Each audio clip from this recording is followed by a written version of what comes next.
అందరికీ ప్రైజ్లాడండి. ఇక ఉదయకాల సమయం అందు మన బైబిల్ గ్రంథాన్ని తెరిచి కీర్తనలు 15వ అధ్యాయంలో 1వ వచనం చదువుతాను వినండి.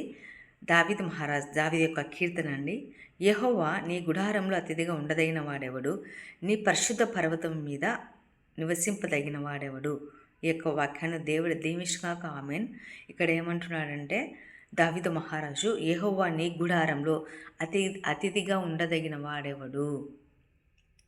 అతిథిగా ఎవ్వరు ఉండారండి. ఎందుకంటే ఆయన ద కింగ్డమ్ ఆఫ్ గాడ్. ఆయన ఎవరంటే మన సృష్టికర్త అయిన దేవుడు అండి. ప్రపంచానికి సృష్టికర్త అయిన దేవుడు. నీ పరిశుద్ధ పర్వతం మీద నివసింపదగిన వాడెవడు? ఎవ్వడూ లేడండి. ఆయన బలవంతమైన దేవుడు, శక్తివంతమైన దేవుడు అండి. ఆయన నోటి మాట చొప్పున ఈ యొక్క మొత్తం ప్రపంచాన్ని అంతా సృష్టించిన దేవుడు అండి. ఈ యొక్క వాక్యాన్ని దేవుడు దీవించుగాక. ఆమేన్. అందరికీ ప్రైజ్ లాడండి. హల్లెలూయా.